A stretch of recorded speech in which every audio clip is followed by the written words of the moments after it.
Hey, this is Alex at U Rock Music Center. It's been a while since I've done any kind of video. It's been really busy with the other aspects of the store, and I'm not immune to the supply chain disruptions. As a lot of you probably know, I haven't gotten like a ton of new gear in. Things are just taking a lot longer than normal, so I haven't really gotten in any pieces of gear recently that I haven't already reviewed. But that's changed.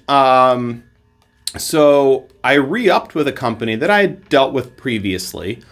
I didn't drop them because I didn't like the instruments or anything like that. And it's actually not that they didn't move. I'm not 100% sure why I kind of just let that relationship slip. But I got interested back in Sterling guitars again. Sterling guitars and basses. Their basses might be better known.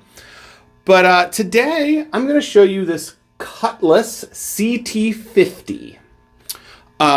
So when I originally was a dealer for Sterling, they didn't have the two lines of Cutlasses. And now they have two lines of Cutlasses and Stingrays. They've got the CT30 and the CT50. And I'm also going to do a video on an SR50. And they also have the SR30, the Stingrays. So they have like a higher end version of the Cutlasses than they used to. So some things that differentiate the CT50 versus the CT30. The CT50 has locking tuners, which is very nice. I love locking tuners. For someone like me who changes probably 10, 15 guitar sets of guitar strings a week on between my own instruments and customers and stuff like that. I love it. It saves my time a lot. And if you're someone who can change their own guitar strings, but maybe not as super comfortable, doesn't love them, locking tuners are a godsend. It's not that locking tuners really hold your guitar in tune better than non-locking strings. It's not really that. They do, but in a different way. If you're good at changing strings and you're good at getting the windings just to go straight down under the post, locking tuners don't do a whole lot for tuning stability, but if you're one of those people that has a hard time with that, they really help because you just pull enough string, you just pull the string through, you can basically pull it tight, lock the tuners and start tuning it up. So you're not going to get slippage of those coils. If you happen to get kind of one coil over the top, it's not going to suddenly slip over and throw you out of tune and all that.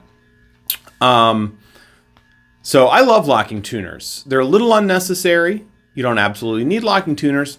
I like them. So like I said, it's got the locking tuners. It's also got this really, really nice looking roasted maple neck. It's a sharp looking neck. I mean, it looks nice. You can see that there. The grain's very pronounced. And on the front there, you can see the grain really well. I think it's fantastic looking. And they're smooth. They're so smooth. I mean, just up and down. I know what this looks like. I'm 100% aware what this looks like. How can I make this less gross? But they're very fast necks. You don't get stuck on them like you do on a gloss neck.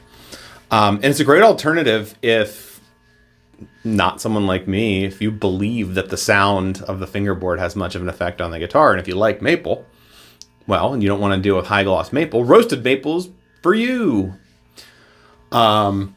So, like I said, I really like it. I'm not a huge believer in the fingerboard making a huge difference in the sound of the guitar. I'm just not. This one has the hum single, but they also make it in the single as well. And it's got the nice Music Man style truss rod adjustment here, which I really, really like. I hate fiddling around up here, taking this plate off. And I mean, alternatively, even if like on a Strat and then the whole, you don't have to take it off, it's still a pain trying to get the wrench in between the strings. Here's much easier. And just about anything fits in there. Like if something fits in there, it'll turn that. So it makes setting that up a breeze. This color is the blue Daphne in satin. So this is a satin color, which is nice.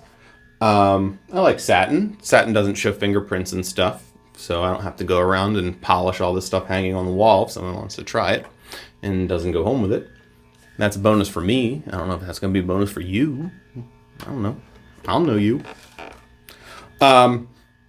So this one's got a nice, again, see if we can see in there, nice big block on the trem. It's not one of those tiny little, you know, 1/2 inch size blocks there. So this guitar's got a ton of sustain. Very resonant unplugged. This particular guitar comes in at about 7.4, 7.5 pounds, around there. So it's got girth. It's not a light guitar, but it's not backbreaking. It's not a 78 Les Paul Custom. It came in well set up. I've tweaked the action just a little bit. Just a tad. Not much. But the action is low, and I get no buzzing. So, enough with the talking, because people have dinged me on too much talking, and I probably have already talked too much for some people who've turned off the video. But I'm going to do some playing. I can't talk and play at the same time. I have a different recording setup. I'm doing everything through my phone, which makes it a lot easier, but it means I can only talk, and then I can only play. So I'm going to do some talking, or I just did some talking, and now I'm going to play.